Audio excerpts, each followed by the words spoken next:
Today, we're talking about something that sits in almost every British kitchen cupboard. Those little tins of sardines that we've been told are practically a miracle food. Omega-3 for your heart. Calcium is stronger than milk, a protein that builds muscle. The Mediterranean diet made them famous, and doctors have been recommending them for decades. But here's what nobody mentions when they're singing praises about tinned fish. Between the ocean and your plate, things can go seriously wrong. We're talking about heavy metals that build up in your body over the years. Chemical compounds leaching from the can itself that mess with your hormones. Bacterial contamination that's forced quiet recalls while the rest of us kept eating. Testing laboratories have found concerning levels of arsenic, cadmium, lead and mercury in samples from major UK brands. Not trace amounts you can ignore. Levels that exceed safe limits when you eat these regularly. And most people do eat them regularly because that's what we've been taught to do. The fishing industry operates in a space where regulations vary wildly depending on where the fish are caught. Processing standards differ by country. Testing requirements aren't universal. What's considered acceptable in one region gets flagged as problematic in another. Your tin might meet legal standards while still containing things you'd never consciously choose to consume. This isn't about creating panic. It's about making you aware of what the labels don't tell you, the brands that cut corners to keep prices low, the contamination patterns that emerge when independent labs do the testing that manufacturers skip. The recalls happen quietly without the media attention they deserve. We're examining 10 canned sardine brands available in UK supermarkets right now. Brands that have issues ranging from questionable sourcing to confirmed contamination. Because when something's marketed as healthy food, you deserve to know if that's actually true. At number 10, we have Wild Planet. And wait until you hear what independent testing found hiding behind that eco-friendly branding. This brand positions itself as the responsible choice. Sustainable fishing practices, environmental certifications, all the marketing language that justifies charging more than budget options. But consumer lab testing showed something their packaging conveniently leaves out. Wild Planet sardines contained more than double the arsenic levels found in competing brands like Season. You're paying extra for worse contamination. That's not a small detail. Arsenic accumulates in your system over time. It doesn't just pass through. Research examining canned sardines found that arsenic was the main component, showing inadequate metal content across multiple samples tested. This isn't unique to Wild Planet, but when you're charging premium prices, you should be delivering premium quality control. A 92-gram can gives you 22.6 grams of protein and 1.48 grams of omega-3. Fatty acids, that's genuinely impressive nutritional density. You also get 343% of your daily vitamin B12 requirement, which supports nerve function and red blood cell production. But those benefits come alongside elevated heavy metal exposure that nobody mentions in the marketing materials. The real frustration is the disconnect between branding and reality. Wild Planet sells you on being the better choice, the cleaner option, the brand that cares about what goes into your body. Then, independent laboratories test their products and find contamination levels that contradict everything their marketing promises. Arsenic in seafood is complicated because there's organic arsenic from the food chain and inorganic arsenic which poses greater health risks. The testing doesn't always distinguish between the two clearly enough. But when your brand costs significantly more than alternatives while showing higher total arsenic, something's gone wrong with your sourcing or processing. Companies source from specific fishing grounds. Those locations determine baseline contamination in the fish before processing even begins. Wild Planet either isn't choosing clean enough waters or hasn't invested in methods to reduce heavy metal content during production. Either scenario means consumers aren't getting what they're paying for. Number 9 is Roland Sardines from Morocco. And that rock bottom price tag should be your first warning that corners are being cut somewhere. Morocco produces roughly half of all canned sardines worldwide. That's massive scale production, and with scale comes pressure to keep costs down. Roland sources their fish from Morocco, with a taste described as having no shortage of oily, fishy flavour and texture that's too firm. When you bite into them, they crumble instead of flaking naturally. That crumbly texture isn't just unpleasant. It indicates degraded protein structure from extended processing times, or lower grade fish being used. Fresh sardines have structural integrity. They should separate into natural segments, not disintegrate under your fork. The real concern is what large-scale production means for quality control. When you're processing this volume, testing every batch becomes economically challenging. Standards start to slip. What's acceptable expands to include things that probably shouldn't make the cut. You're gambling that your particular tin came from a good batch. Morocco's regulatory framework for seafood differs from UK standards. Testing requirements vary. Maximum permitted contamination levels aren't identical. Research on sardines from Mediterranean and Atlantic sources consistently shows elevated heavy metal concentrations in certain regions.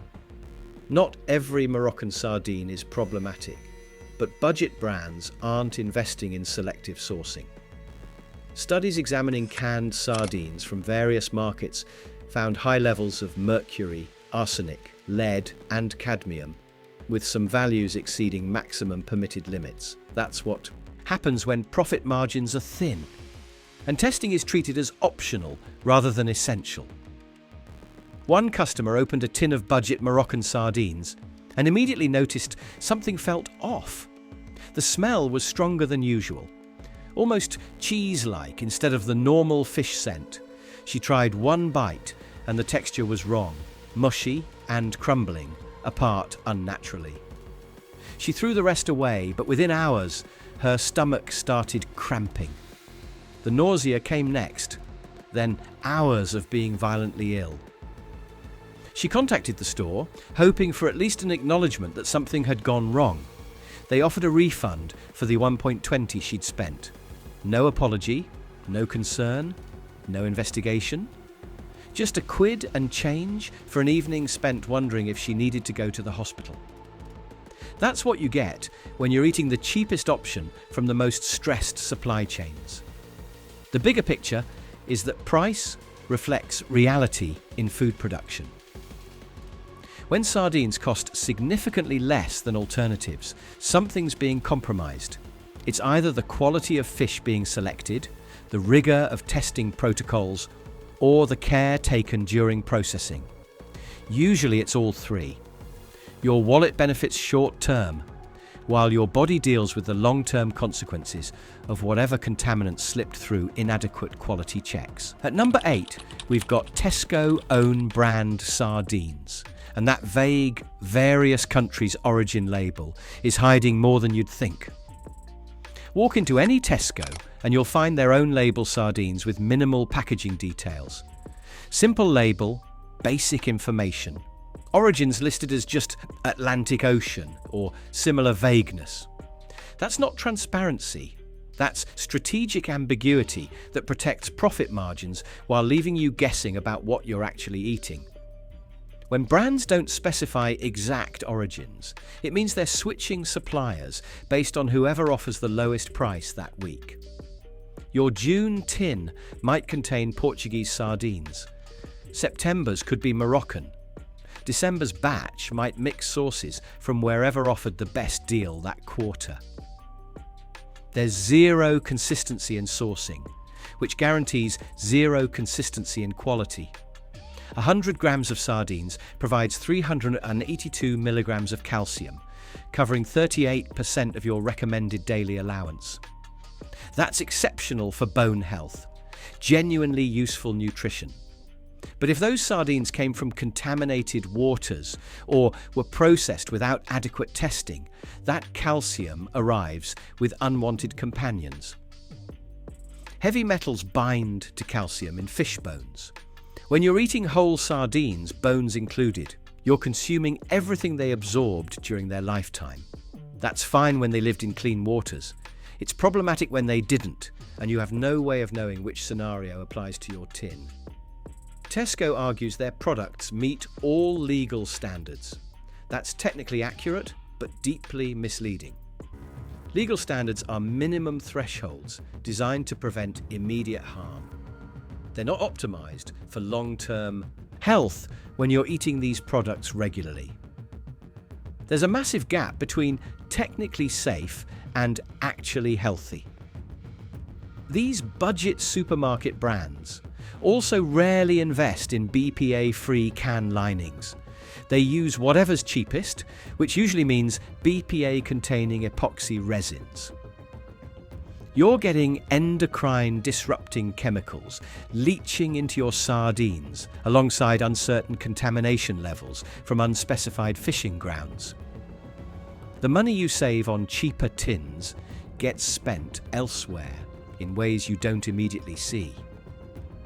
A mother bought Tesco sardines every week for her family because they were affordable, and she'd been told oily fish was important for her children's development.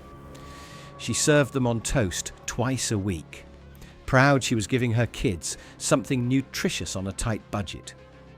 Then her youngest started having issues. Mood swings that seemed excessive for his age. Trouble concentrating at school when he'd always been a good student.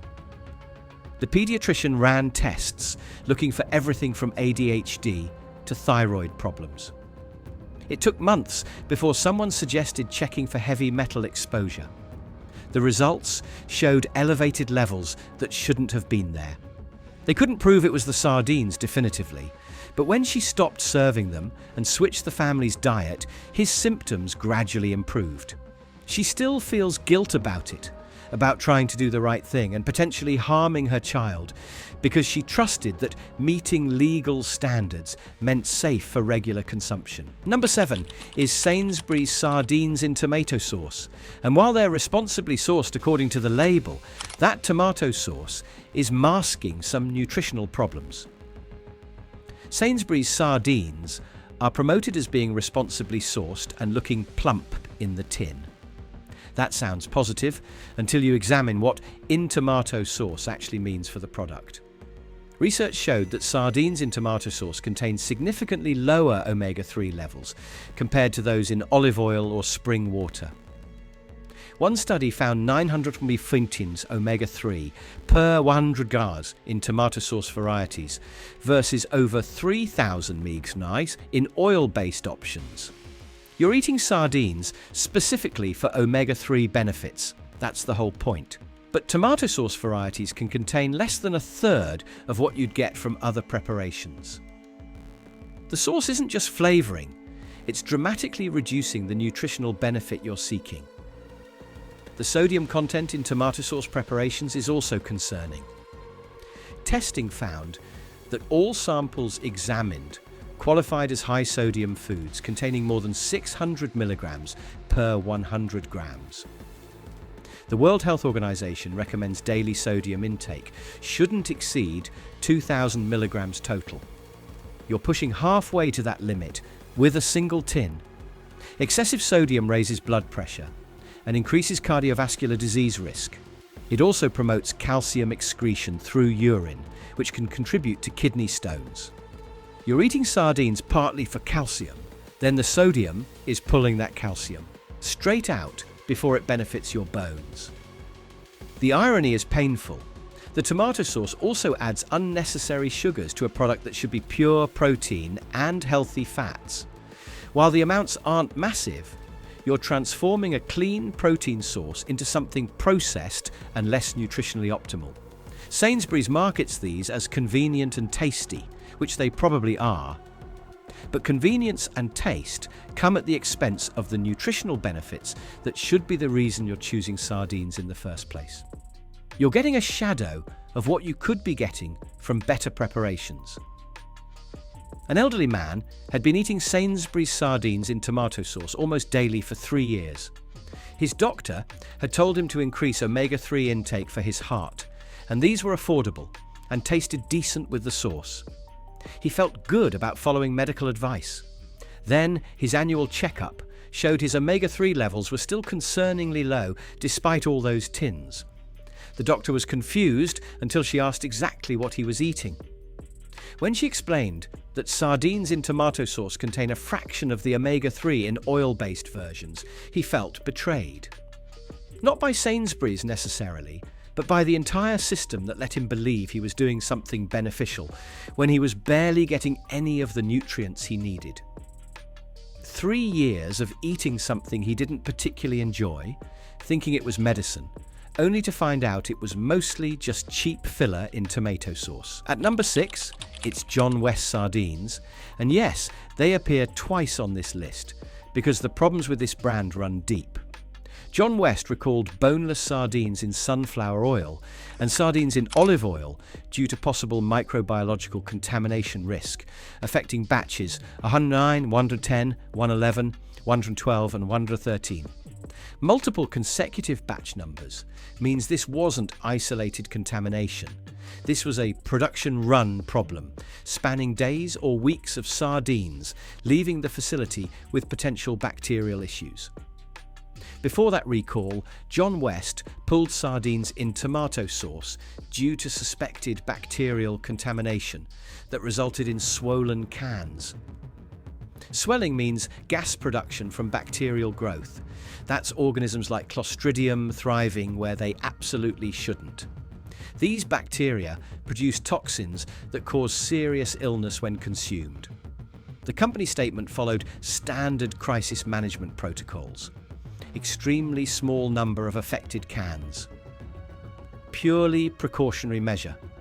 No further problems discovered. But reading between those carefully chosen words reveals uncomfortable truths. They found the problem through routine testing, which means contaminated products had already reached stores and homes.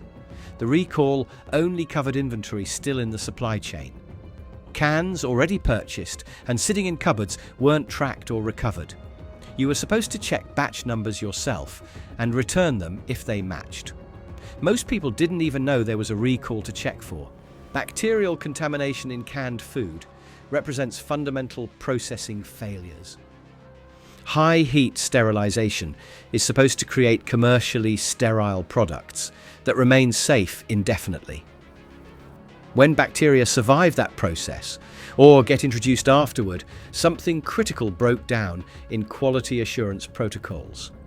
John West has been producing canned fish since 1857. That heritage should mean refined processes and deep expertise. Instead, they're having recalls that suggest their systems haven't kept pace with modern food safety expectations. Longevity doesn't equal quality when you're coasting on reputation, rather than continuously improving your actual production standards. A pregnant woman ate John West sardines regularly because her midwife recommended oily fish for the baby's brain development. She checked batch numbers when she heard about recalls, but hers didn't match the ones listed. She thought she was safe.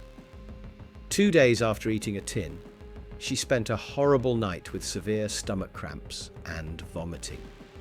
She called NHS Direct terrified for her baby, spent hours in A&E getting checked, crying in a hospital gown while they monitored fetal heartbeat and ran tests to make sure the baby was okay. The doctors couldn't definitively say it was the sardines, but they asked what she'd eaten recently, and she'd had nothing else unusual. She kept the tin to show them. No swelling, no obvious contamination, just a normal-looking product from a trusted brand. The baby was fine, thankfully, but she hasn't touched tinned fish since. The fear that something marketed as healthy for pregnancy could have hurt her child still haunts her 2 years later. Coming in at number 5, we have Prince's Sardines, and recent supply chain chaos reveals how little control they actually have over quality.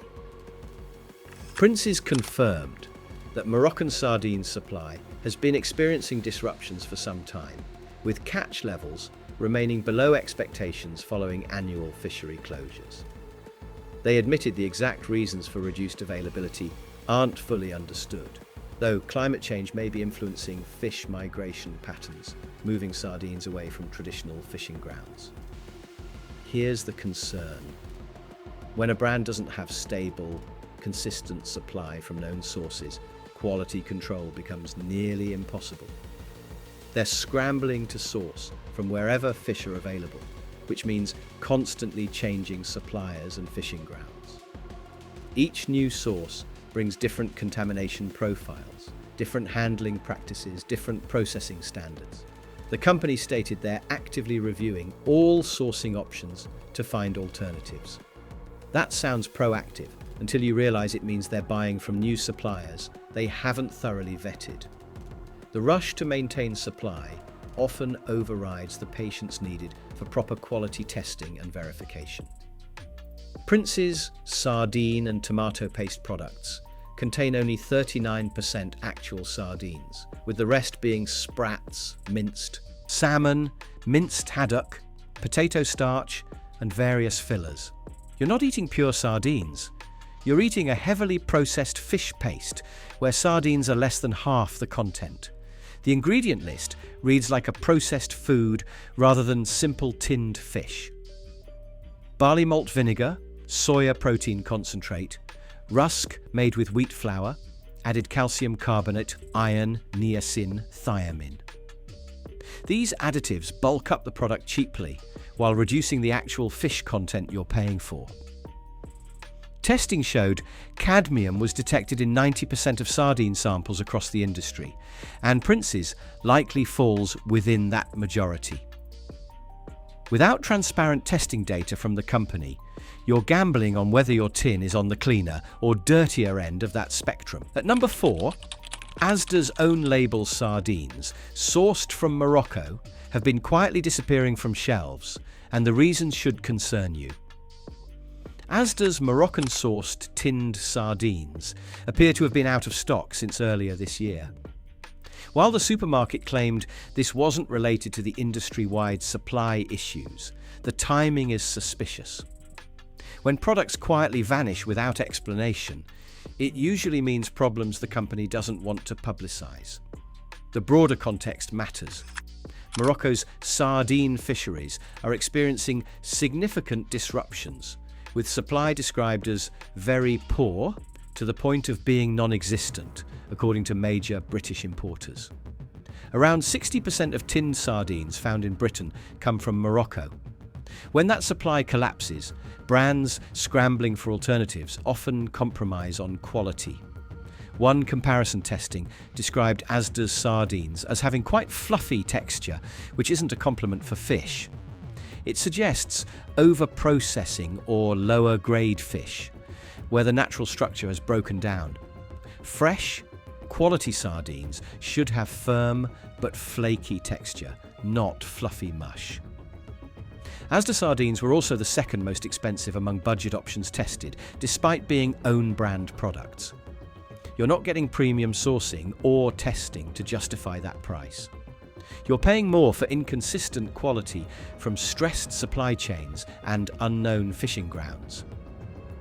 The lack of transparency about origins is deliberate. When Asda lists sources as just various or Atlantic, they're protecting flexibility to buy from whoever's cheapest that week. Your tin could contain fish from clean waters or heavily polluted coastlines. There's no way to tell, and that's exactly how they want it. The temporary or permanent removal from shelves suggests either contamination issues they're not publicizing or an inability to source product that meets even their minimum standards. Neither scenario inspires confidence about what you were eating before the product vanished. A family had Asda sardines as a regular part of their weekly shop for years. Budget-friendly, convenient, seemed fine. One week, the product wasn't there. They shrugged and bought a different brand. Months later, they saw news about Moroccan sardine supply issues and contamination concerns from multiple sources. They started wondering if Asda had quietly pulled the products, knowing something was wrong but never bothered to tell customers. They went back through their purchase history, All those tins they'd fed their kids over the years. No one in the family had gotten obviously sick, but they started thinking about the persistent headaches their daughter had complained about for months. The concentration issues at school, things they'd attributed to stress or screen time. They'll never know if those sardines contributed, but the not knowing is worse than if Asda had just been honest about why the products disappeared. The silence feels like they don't matter enough for the truth. At number 3, we've got Alva sardines in tomato sauce from Tesco, and these tested as having the lowest omega-3 levels of any sardine product examined. Independent testing found Alva sardines in tomato sauce contained just 940 mg omega-3 per 100 grams. That's 4.5 times less than the most abundant sardine products tested. You're eating sardines specifically for omega-3s. That's the primary nutritional reason. But Alva in tomato sauce delivers less than a quarter of what you should be getting. The tomato sauce isn't innocent flavoring. It's actively reducing the nutritional value you're seeking. The processing required for sauce preparations, combined with the sauce itself displacing fish content, means you're getting dramatically less omega-3 per tin. You might as well eat something else entirely if you're only getting 940 mg. The American Heart Association recommends consuming fatty fish, like sardines, twice weekly, specifically for omega-3 content. At Alva's levels, you'd need to eat significantly more tins to reach the same benefit you'd get from properly prepared sardines. That means more sodium, more processing additives, more BPA exposure from can linings, all for inferior nutritional return. These sardines are sold at budget prices, typically around 75p for a 120 grin tin. That affordability comes from using lower grade fish, minimal quality testing, and sauce that bulks up the product while reducing actual fish content. The sauce hides the quality of fish underneath, which is likely the entire point. Testing also showed higher sodium levels in sourced varieties compared to those in spring water or olive oil. You're getting less of what you want, omega-3, and more of what you don't want, excess sodium. It's nutritionally backwards. The brand name Alva doesn't carry recognition or reputation to protect. It's a budget label that exists to fill shelf space at the lowest possible price point. Quality is whatever passes minimum legal standards, nothing more. Number 2 is Prince's sardine and tomato paste. And calling this sardines is generous when it's only 39% actual sardine content. The ingredient breakdown is revealing. Sardines at 39%, sprats at 16%, minced salmon at 11%, minced haddock at 3.6%, with the rest being potato starch, barley malt vinegar, soya protein concentrate, rusk, sugar, and salt. You're eating a heavily processed fish paste, where sardines aren't even half the product.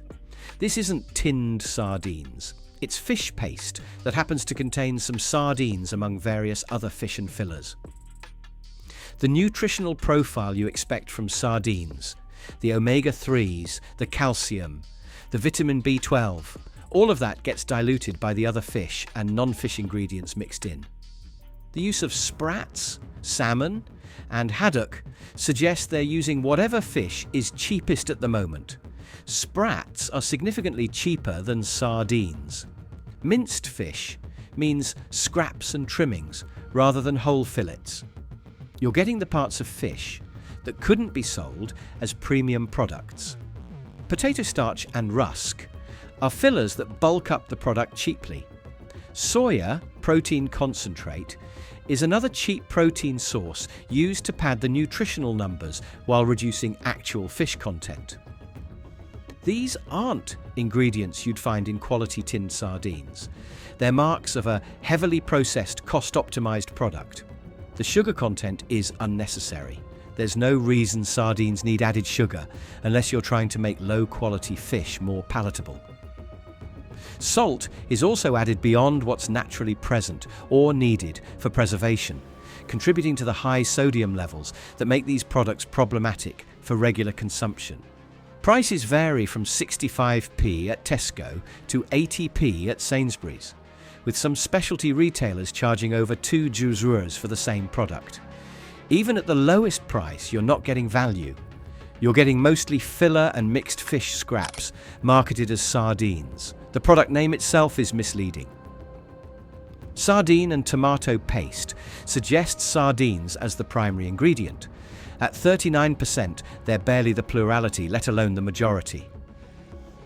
A man with high blood pressure was told by his doctor to reduce processed foods and increase healthy proteins and omega-3s. He started eating Prince's sardine and tomato paste, thinking he was following medical advice. The label said sardines. His doctor had recommended sardines, so this must be right. His blood pressure didn't improve. In fact, after 6 months, it had gotten slightly worse. His doctor was puzzled because he swore he'd been following the diet recommendations. When they went through his actual meals in detail, the doctor looked at the Prince's paste he'd been eating and checked the ingredients. The sodium content was astronomical. The omega-3 content was diluted by all the fillers. The added sugars weren't helping. He'd been eating something marketed as sardines that was actually working against his health goals. Those 6 months of no improvement could have been 6 months of actual progress if someone had explained that sardine paste with 39% actual sardines isn't the same as real tinned sardines. He felt foolish for not knowing, but how was he supposed to know when the product had sardines right in the name? And the number one brand you should seriously reconsider is John West Sardines in sunflower oil, because this product combines multiple problems into one tin. First, the recall history. John West has had repeated microbiological contamination issues across different sardine products. Their spokeswoman stated that current findings suggest contamination occurred after the production process, and this is an isolated incident. That exact language appears in multiple recall statements across different years. Same phrasing, same reassurances, different contamination events. The pattern suggests systematic issues being reframed as isolated incidents. Post-production contamination means facilities aren't properly sanitized or sealed. Cans are being compromised somewhere in the supply chain before reaching stores. Both scenarios represent quality control breakdowns that shouldn't happen in modern food production. Second, the oil choice. Sunflower oil is dramatically cheaper than olive oil, but nutritionally inferior. It's high in omega-6 fatty acids, and modern dietary habits already exceed a 15.1 ratio in favor of omega-6, when optimal health requires closer to 401. Sardines should be correcting that imbalance with concentrated omega-3s, but when they're swimming in omega-6 rich oil, you're working against yourself. Sunflower oil is also prone to oxidation during storage. Those tins sit on shelves for months, sometimes years before purchase. During that time, the oil degrades. You're consuming oxidized fats alongside your sardines, which creates inflammation rather than reducing it. Third, the sourcing. John West sardines are produced in Morocco, with all the quality control challenges that entails. Longer supply chains mean more opportunities for things to go wrong. Temperature fluctuations during shipping, handling issues at multiple transfer points, extended time between production and consumption where problems can develop unnoticed. Fourth, the can lining. John West has openly admitted some tinned products are lined with lacquer, containing bisphenol derivatives, with small amounts of bisphenol A able to migrate into food within EU regulation limits. You're getting endocrine-disrupting chemicals leaching into your fish with every tin. The company has been producing canned fish since 1857. That longevity should mean expertise and refined processes. Instead, it means they're coasting on brand recognition built decades ago, while quality control slips behind modern standards. John West commands massive UK market share. They're the default choice, the brand people grab, without thinking because it's familiar and everywhere. That dominance wasn't built on superior quality. It was built on distribution networks and pricing that undercuts alternatives. You're buying a name, not necessarily a better product.